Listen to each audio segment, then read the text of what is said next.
ठीक है, all good. चलो. Hi everyone, good evening. This is Karan Mehta, one of the directors of Legal Edge Tutorials, standing before you to speak on the CLAT Championship 2.0 and also the preparation strategy for CLAT for the coming 20 days. And we'll try and wrap up the session with a bit of motivation as well. So, what would be the session flow today? I'll broadly try to keep it precisely, crisp and precise, and we would kind of try and wrap it up in the next 20 minutes. So the session flow would be in a way that the first part of the session would focus on the CLAT Championship, and the second part of the session we would be focusing on the preparation strategy for the next 2 weeks. ठीक है, start करें. चलो, let's move on for the CLAT Championship 2.0. Now, what exactly is the CLAT Championship 2.0? This is an optional event for everyone, somebody who is facing issues with revising the complete syllabus. ठीक है, all students across the country who are facing certain issues with revising the complete syllabus, CLAT Championship is basically for you guys. ठीक है, so why is the championship drafted in a way? First, so the whole championship is divided into 5 tests. The first 3 tests have a peculiar syllabus attached to it. So the whole syllabus of the 5 sections have been divided into 3 parts: revision test 1, revision test 2 and revision test 3. ठीक है, if you click on the championship 2.0 link on our website, you will get the syllabus for the individual revision test. ठीक है, so the biggest advantage of attempting the CLAT Championship is that your complete syllabus has been divided into 3 parts with revision test 1 and revision test 2 and then revision test 3, so that no stone is left unturned before the final day. ठीक है, and after the 3 revision tests we have 2 more All India Open Mocks scheduled, I think, in the last week of August. So the championship starts on the 20th of August and goes up to the 31st of August. ठीक है, I hope the structure of the championship is clear. हमने पूरे syllabus को across 5 section 3 parts में divide किया हुआ है, और and those 3 are the revision test. In revision test के बीच there is a gap of 3 days, so that you have an exact idea कि तुम उन 3 days में पढ़ना क्या है. And at the end of it, the syllabus division is such that the end of the 3rd revision test, no stone would be left unturned. ठीक है, and then you have the 2 huge All India mocks coming up, and then yes, for all the legal students, you'd also be having the, I think, around at least 3 odd mocks in the first week of September. But this championship would be different from all your regular mocks that are there as per the schedule. ठीक है, so I hope this is clear. The why is clear. Why is the CLAT Championship 2.0 important? It is basically important for those students who are not able to structure their revision. ठीक है, first, and what is the reason? How will the revision get structured? By dividing your complete syllabus into small targets. तुमसे नहीं हो रहा तो वो पूरा syllabus जो छोटे छोटे टारगेट्स में डिवाइड होना है वो हमने तुम्हें करके दे दिया. हमें तुम्हें 3 दिन का गैप दे दिया है, उसमें तुम उतना सिलेबस कंप्लीट करो, रैप अप करो.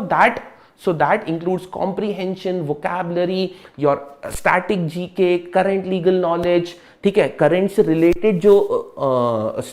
करंट अफेयर से रिलेटेड जो स्टैटिक होता है वो legal comprehension based on static knowledge as well as current knowledge maths में, and then your logical reasoning focusing on your all sorts of chapters, critical analysis, सब कुछ. So the details of the syllabus are there on that particular link. And so the how is clear, why is clear. We had received a lot of emails from the students mentioning कि sir हमसे ना वो targets बनते नहीं है, हमसे वो छोटे छोटे टारगेट्स बनते नहीं है, हम अपने सिलेबस को डिवाइड नहीं कर पाते, ये डिवाइड भी करते हैं तो उसका एंड पॉइंट नहीं है. Though I had told in my previous YouTube session as well कि अपने खुद के टेस्ट बना लो. Testing always helps. टेस्टिंग के साथ फायदा ये होता है that you have a target, आपको एक टास्क रहता है कि इतने दिन में ये चीज कंप्लीट करनी है, एंड टेक माय वर्ड्स, तुम पूरा syllabus in 11 to 12 days complete कर सकते हो, ठीक है। So let's move on to the 20 days revision strategy, the next 2 weeks revision strategy. So एक बार so that was basically about the championship 2.0. तुम उसके पेज पे चले जाना, तुम्हें ब्रॉड डिटेल्स मिल जाएंगी. If you feel that the whole championship would be useful for you, will actually aid you to complete your syllabus, go for it. Because 3 के बाद then you have 2 all India मॉक्स, and I'm very sure कि उस 3 revision test के बाद you will actually see a difference in the scores in your all India open mocks of legal edge. And it's not one, they are basically 2 all India open mocks, ठीक है। And last time championship 1 में हमने end में एक all India open mock extra add कर दिया था. We had initially promised 3 all India open mocks but eventually we offered 4. इस बार होगा, बिकॉज मैंने ईमेल रिसीव की, इस बार होगा मेरे को नहीं पता. We are not sure about it. लगेगा तो एंड में अगर ऐड हुआ, but we are not sure about it. As of now it is a championship that is for 5 tests. A lot of students are also why there is a small fees attached to it. So the small fees is attached to it because of the accountability. So when you pay a very small amount for something, you are more accountable for it. You mentally subconsciously become more responsible for it. ऐसे तो Eli के portal पे बहुत सारे test पड़े हुए हैं, but कभी भी तुमने उसको उस सीरियसनेस से नहीं दिया होगा. So just to attach this sincerity around it, we have put a very small fees for it, so that all the student, वो एक अकाउंटेबिलिटी क्वेश्चन आएगा ना, तो सबकी प्रिपरेशन अकॉर्डिंगली होगी. You will be more responsible for it. ठीक है. So let's now the next 2 week strategy. मैंने कुछ चीजें पहले डिस्कस की थी, है ना, where I gave you the first 10-day strategy as well. Now let's focus on कि अगले 2 हफ्ते की strategy क्या हो सकती है. So apart from what has been a part of the complete championship 2.0, I think there are few areas which you should be focusing on. और यहाँ मैंने इस बार एक extra column add किया है which is of the remarks. Now what does remarks mean here? जब भी तुम कोई चीज की, चलो अब इसको ध्यान से पढ़ते हैं, ध्यान से मेरी बात सुनना, इसको अपन थोड़ा डिटेल में देखेंगे कि हम एक एक चीज क्यों चीज कर रहे हैं. ठीक है. सबसे पहले ये देखो, everybody wants to increase marks. Simple सा कॉन्सेप्ट है, सब लोग चाहते हैं कि उनके मार्क्स बढ़े, बट मार्क्स बढ़ेंगे कैसे? नाउ मार्क्स बढ़ते हैं एक ही चीज से, जब तुम वो चीजों पे फोकस करो. You start focusing on those areas which you are uncomfortable in. End तक तुम उन एरियाज पे फोकस करो जिस पे तुम अनकंफर्टेबल हो, बिकॉज जिसमें तुम कंफर्टेबल हो उसमें तुम कंफर्टेबल हो, वो चीज तुम्हें उतने मार्क्स हमेशा देती रहेगी जितना तुम्हारे आ रहे हैं. But for you to take the next leap, 2 things are very important.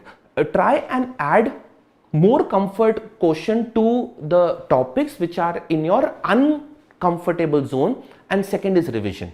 तो मेरे लिए हमेशा, for all my students or rather everybody across the country, if you want to scale up, ठीक है, it's a very simple strategy. If you want to scale up, you have to get more uncomfortable zone converted into a comfortable zone. वो जितना comfort होता जाएगा, वो जितना convert होता जाएगा, उतने तुम्हारे मार्क्स में डिफरेंस आता जाएगा. Else it will always be a gap of +5 to -5. उतने वो रेंज में मार्क्स होते रहेंगे, and then you are yourself not very clear कि यार मैं इंप्रूवमेंट कहां से लेके आऊं. See, just writing another mock will never help. बहुत सारे स्टूडेंट्स करते क्या है, वो मॉक लिखते जाते हैं, वो बस लिखते जाते हैं, यार एक और लिख देते हैं, शायद अगले में मार्क्स ज्यादा आ जाएं, और फिर कभी आते भी हैं. बिकॉज वो इसलिए आते हैं क्योंकि तुम्हारे कंफर्टेबल जोन वाले जो चैप्टर्स थे उसका प्रोपोर्शन ज्यादा हो गया, और फिर एंड देन तुम्हें वो हैप्पीनेस मिल जाती है. बट अगली मॉक में जब वो तुम्हारे कंफर्टेबल जोन वाला जो टॉपिक्स हैं वो कम हो गए, अनकंफर्टेबल जोन ने अपनी पोजिशनिंग बना ली, तुम्हारे मार्क्स कम हो जाते हैं. And then you are always wanting to write another mock with a hope कि शायद अगला मॉक में मेरे मार्क्स आ जाए. बट तुम एक चीज समझो, have you ever worked on it? ठीक है, क्या तुमने उतने एक्सटेंसिवली वर्क किया अपने अनकंफर्टेबल एरियाज में जिससे तुम्हारे मार्क्स कंसिस्टेंटली बढ़े? ठीक है. मतलब टेक एन एग्जांपल, मैं इसको बहुत समझा रहा हूं, मेरा इस पर रीजन समझाने का यह है कि जो पूरी स्ट्रैटेजी टाइप की जो बात होती है वो मैं हमेशा उसी के अराउंड ड्राइव करता हूं, ठीक है। So point number 1, suppose there are, let's say, take an example, हमारे पूरे सिलेबस में 10 चैप्टर्स हैं, 5 तुम्हारे कंफर्टेबल जोन के, 5 तुम्हारे अनकंफर्टेबल जोन के। जब तक वो अनकंफर्टेबल जोन के 5 चैप्टर्स 4, 3, 2 नहीं हो जाए, और जब तक वो कंफर्टेबल जोन वाले चैप्टर्स 5 से 6, 6 से 7 नहीं हो जाए, you will not be confident enough to score, और rather I would say you would not be confident enough to cross a threshold, ठीक है। सो लेट्स अंडरस्टैंड कि इसको करेंगे कैसे। एंड मैं हमेशा से एक चीज मानता हूं, prepare till the last moment, last moment तक प्रिपेयर करो। अगर 7 सितंबर को हमारा एग्जामिनेशन है 2 बजे से, आई थिंक 1 बजे तक तुम्हें पढ़ लेना चाहिए। क्यों पढ़ लेना चाहिए 1 बजे तक? अगर 7 सितंबर को पेपर हो गया, 1 बजे के बाद तुम अगर पढ़ना भी चाहोगे ना क्लैट 2020 के लिए, नहीं पढ़ पाओगे, क्योंकि एक एंड टाइम है, उसके बियॉन्ड तुम नहीं पढ़ पाओगे। मेरी बात बहुत फ्रैंक और बहुत अच्छे से समझने की कोशिश करना। तुम 1 बजे के बाद पढ़ना भी चाहोगे ना तो भी नहीं पढ़ पाओगे। एंड इसलिए बोलता हूं जितना टाइम मिल रहा है उसको उतना एक्सटेंड कर लो। The biggest advantage is all of you have written board examinations, or rather all of you have written school examinations as well. जो हम लास्ट मोमेंट तक पढ़ते हैं ना, कितनी बार उसी में से एग्जामिनेशन में आता है, and then that gives you that extra 1, 2, 3 marks plus in a subjective paper 1, 2, 3 marks versus in an objective paper 1, 2 or 3 marks will make a massive difference, will make a huge difference. I think 1, 2, 3 marks can be equivalent to what, like 100, 150, 200 ranks. इतना ज्यादा gap उसमें आ जाता है, and it will make a difference to your college. It will definitely make a difference to your college. इतना clear है? So the whole psychology of drafting the next 2-week strategy is relying heavily on converting your uncomfortable chapters to your comfortable one, plus revising a lot. ठीक है? Plus revising a lot. सो बहुत जल्दी इसको rap up करते हैं। It is a self explanatory sheet. मैं थोड़ा सा साइड हो जाता हूं so that you are able to see all of it. Solving comprehensions, irregular ones. Regular ones तुम्हें हमेशा समझ में आएंगे, irregular ones are your uncomfortable zone. जितने कर पाओ उतने ज्यादा अच्छा है, and you would be finding them in your mocks, in your articles, in your previous test, your study materials and kind of etcetera. Remarks में लिखा है improvement will come from areas you don't know. वो topic अगर examination में आ गया and you are comfortable with it now, या comfort level थोड़ा बड़ा भी होगा, तो अगर 5 क्वेश्चंस होंगे ना, 2 या 3 तो सही कर ही लोगे, 2 या 3 तो सही कर ही लोगे। एंड कॉम्प्रीहेंशंस के साथ अंडरस्टैंड वन थिंग, एक ऐसा comprehension which you are not able to understand, look for factual questions. The question and answer that which are not inference based, they are facts based, जो हमारे school में आते थे होंगे, तुम्हें 1-2 क्वेश्चंस डेफिनेटली मिलेंगे, अटैक देम। ठीक है? It's a very smart way to crack a comprehension. So if you are not able to understand a comprehension, just check the kind of questions they have asked from it. You will find a few which are direct base और factual base, उनको तो attempt कर ही सकते हो। And वो inference base का comfort बढ़ाने के लिए I would still say that you practice 5 odd passages every day. You would find them in your previous study material, your current study material. 2 weeks of 5 passages, I mean 14 days 5 passages makes it to 90 passages. 90 passages across your irregular uncomfortable zone. यार कुछ नहीं, थोड़ा तो improve होगा। ठीक है? Definitely थोड़ा तो इंप्रूव होगा, या थोड़ी आदत बन जाएगी चीजों को अटेम्प्ट करने की। Next, legal comprehensions. I mean this is where I feel everybody should have a good legal score, and to my surprise I saw a lot of SLAT scores as well. Legal reasoning के बहुत सारे अच्छे बच्चों के number कम थे, because many a times we take legal reasoning for granted. हमें तो हाँ यार कर लेंगे, वहीं पे जाके तो करना है, कॉम्प्रीहेंशन ही पढ़ना है, कॉम्प्रीहेंशन पढ़ना है, इसकी प्रैक्टिस क्या करें। Many of you have this mindset कि इस पर्टिकुलर चीज की प्रैक्टिस क्या करें, ये तो वहीं पे जाके पढ़ेंगे और उसके बेसिस पे सॉल्व कर देंगे। बट विथ प्रैक्टिस वो तुम छोटे छोटे अपने rules, regulations, ways to crack it, cheat codes, तुम अपने खुद के बना लेते हो जिसके बेसिस पे तुम्हारे लिए कॉम्प्रीहेंड करना, या बेसिकली क्या होगा, प्रैक्टिस से तुम्हें एटलीस्ट ये बाइफरकेट करना कि this is a factual question, this is a inference based question, ये सब बहुत ईजी हो जाता है with, so your mind works sharply और faster if you have practised more. कितनी वर्ष से प्रैक्टिस क्या करना, कॉम्प्रिहेंशन तो फिर वहां भी एक टिपिक नहीं, प्रैक्टिस के साथ your mind will work faster, तुम वो छोटे छोटे डॉट्स को ज्यादा इजीली कनेक्ट कर पाओगे।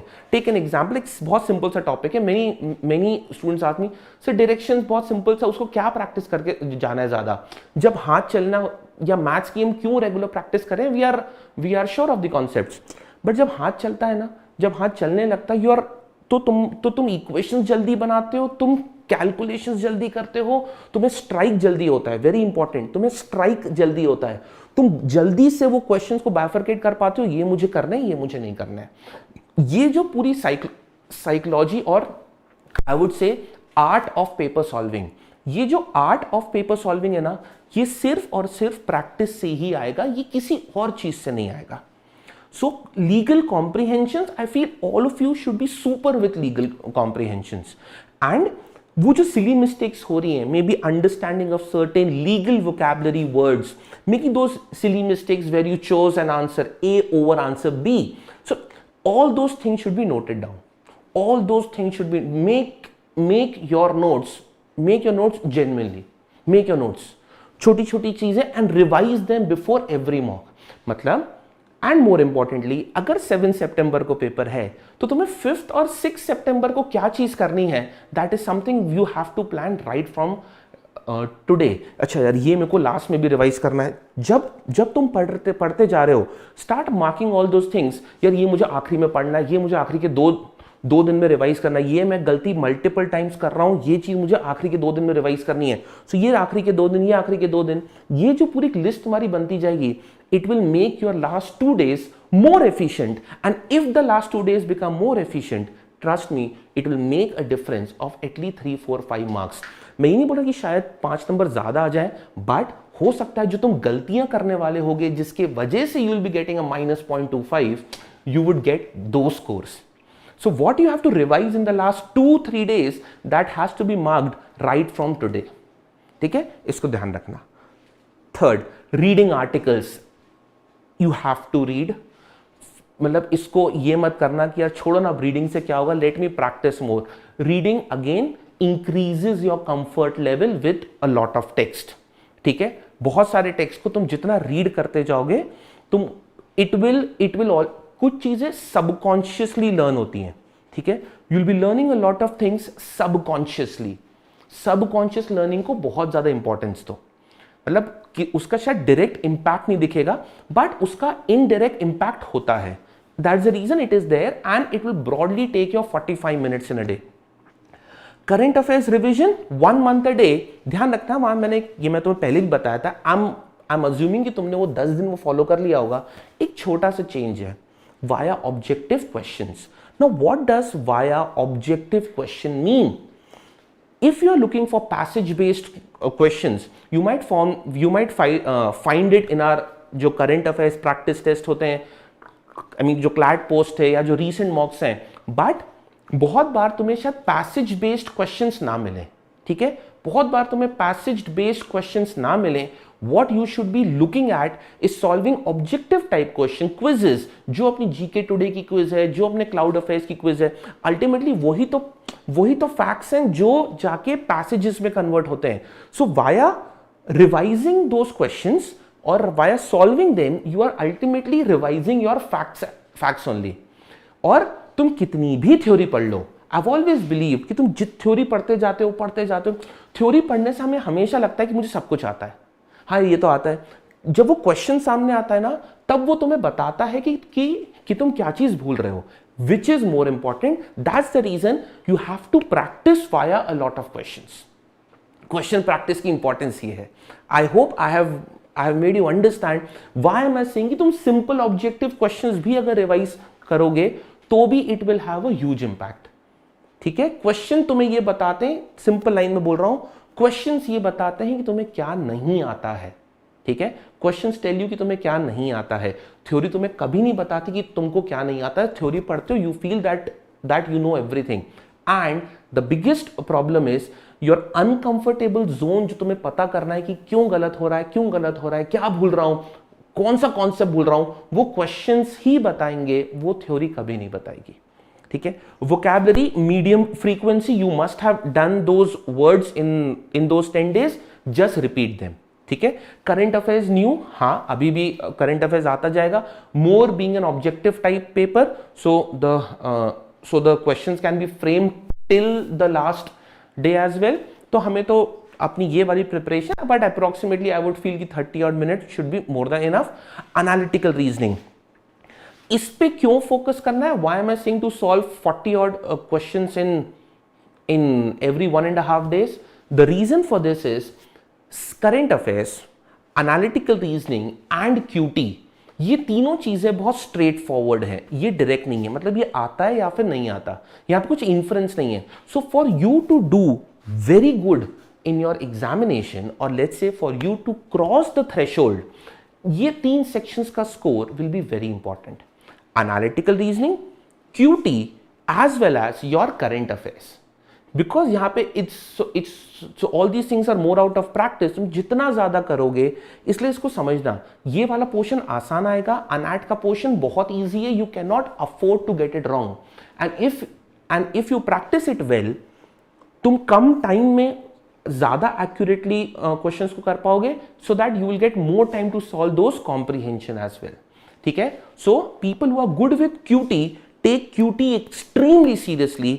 QT, AR and current affairs, these are those 3 areas of your examination where if you score a 90 odd % on an average, तुम्हारा basic threshold तो cross ही हो गया, ठीक है। So I hope I have made this thing clear as well.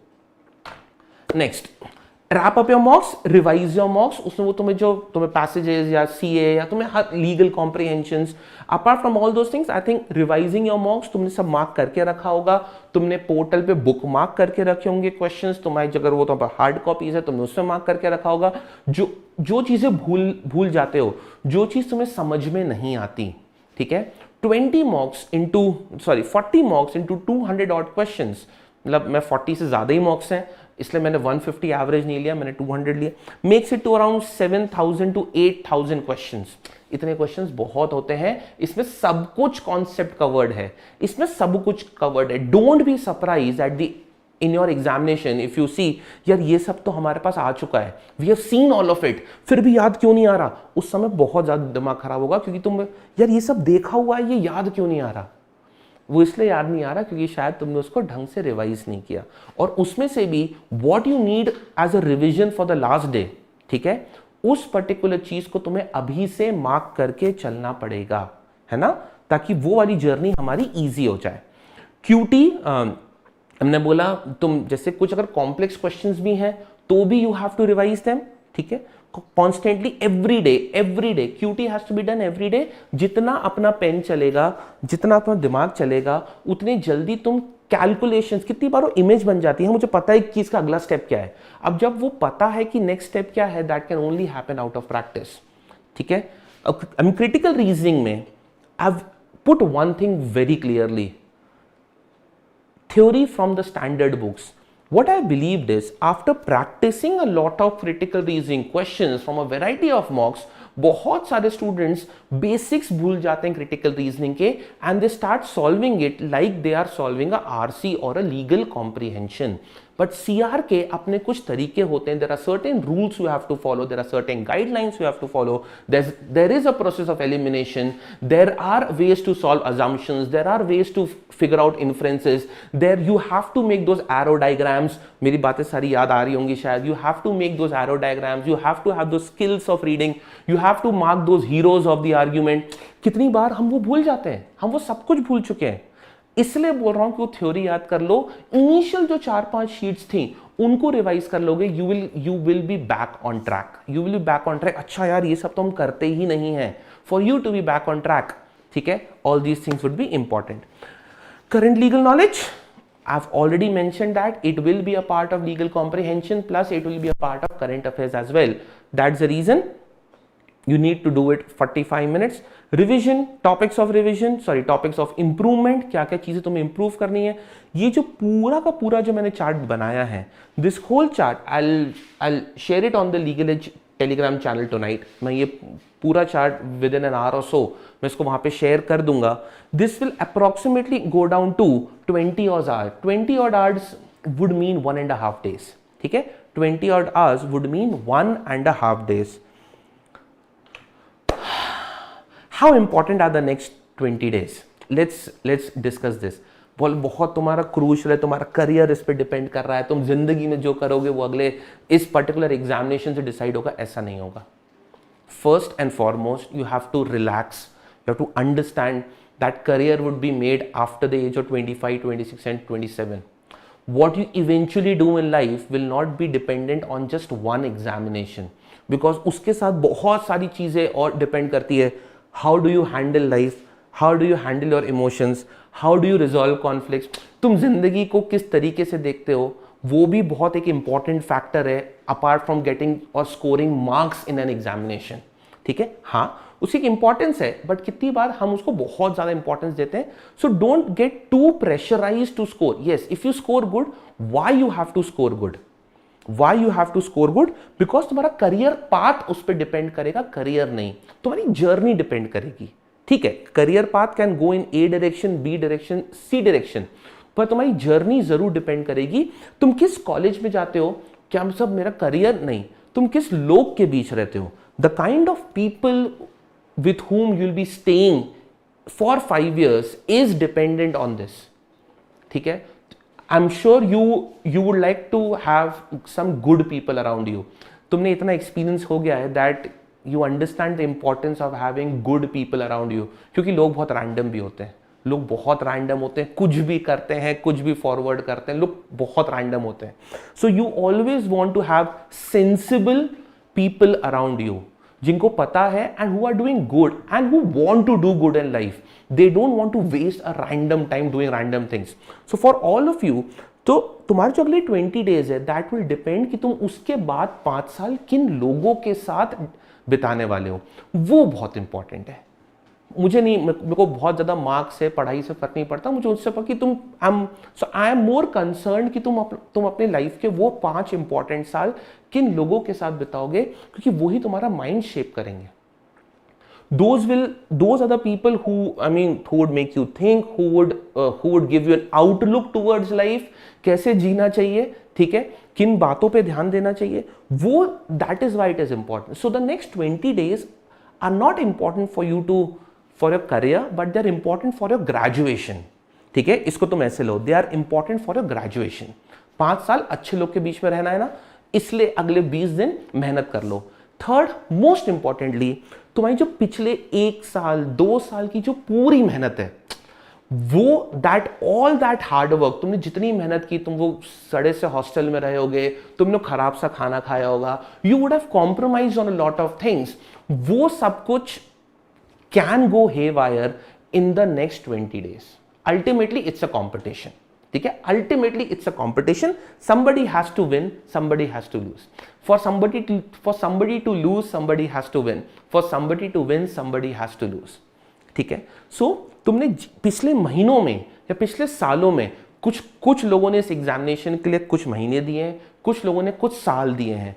वो जितनी मेहनत थी ना, वो जो डिफिकल्ट टाइम्स तुमने दिए, I think the next 20 days would be more like a crux of it.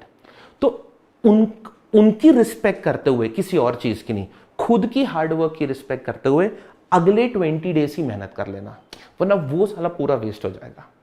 ठीक है, जिसके लिए I would suggest you one thing, cut off from a lot of unnecessary things, जो लाइफ में जरूरी नहीं है या जो रैली में इंपॉर्टेंट नहीं है, जिनको cut off from that, it will save a lot of time. It cut off from a lot of unnecessary things, it will save a lot of time. ठीक है, पिछले महीने के, साल के, 2 साल की मेहनत की रिस्पेक्ट करो, खुद की रिस्पेक्ट करो और उसको अप्रिशिएट, वो ना जाए ड्रेन में. इसलिए अगले 20 days तक मेहनत करो. और मैं हमेशा बोलता हूं मेहनत करना अच्छा ही होता है, मैं भी करता हूं. ठीक है, एवरीबडी डज इट. ठीक है, एंड तुम्हारा करियर डिपेंड नहीं करेगा, तुम्हारा करियर पाथ डिपेंड करेगा। तुम 5 साल के ग्रेजुएशन के लिए अगले 20 दिन मेहनत करोगे, तुम लाइफ में क्या करोगे 30 इयर्स में, ठीक है, that is a separate story. So I hope I have justified the importance of the next 20 days। मेहनत करो, अच्छा होता है मेहनत करना, ताकि तुम अच्छे लोगों के बीच रहो, और अच्छे लोग के बीच रहने का हमेशा फायदा होगा। तो you will have a better outlook towards life. तुम बहुत अच्छे लोग के बीच रहोगे ना, तुम्हें समझ में आएगा कि जिंदगी जीते कैसे हैं, सोचते कैसे हैं, और किस तरीके से आगे बढ़ा जाता है। लाइफ बहुत बहुत ज़्यादा बड़ी होती है, एंड इसलिए अच्छे लोग के साथ रहना ज़रूरी है। कर्मा होता है, कर्मा होता है, karma is important. It will all come back to everybody one day. ठीक है, तो ठीक है, चलो इसको अपन यहाँ पे रैप अप करते हैं। इसलिए मतलब because that bloody karma is important, इसलिए अच्छे लोग के बीच रहना जरूरी है। So do it for yourself, for nobody else, not for legal age, not for parents, not for your boyfriends और girlfriends, not for anyone. Do it for yourself, क्योंकि पिछले 1.5-2 साल भी मेहनत तुमने ही की थी, या पिछले कुछ महीनों से मेहनत तुम ही कर रहे हो। ठीक है, सो खुद के लिए करो, और जो भी तुम कर रहे हो वो सब तुम खुद के लिए कर रहे हो। ठीक है, thank you so much, and I hope it was useful. I will share that PPT with you. वो जो पूरा जो चार्ट है ना, मैं ये चार्ट तुमसे लीगल एज के चैनल पे शेयर थोड़ी देर में करता हूँ। ठीक है, so this is Karan Mehta signing off. I will hope to see you guys in fantastic colleges of the country very soon. ठीक है, चलो bye bye, take good care of your self, have a beautiful night, sleep well. सोचो कल से एक नई शुरुआत के साथ प्लानिंग करो 20 दिन की। 15 अगस्त है, 7 सितंबर को हमारा एग्जामिनेशन है। ठीक है, चलो bye bye, see you, good night.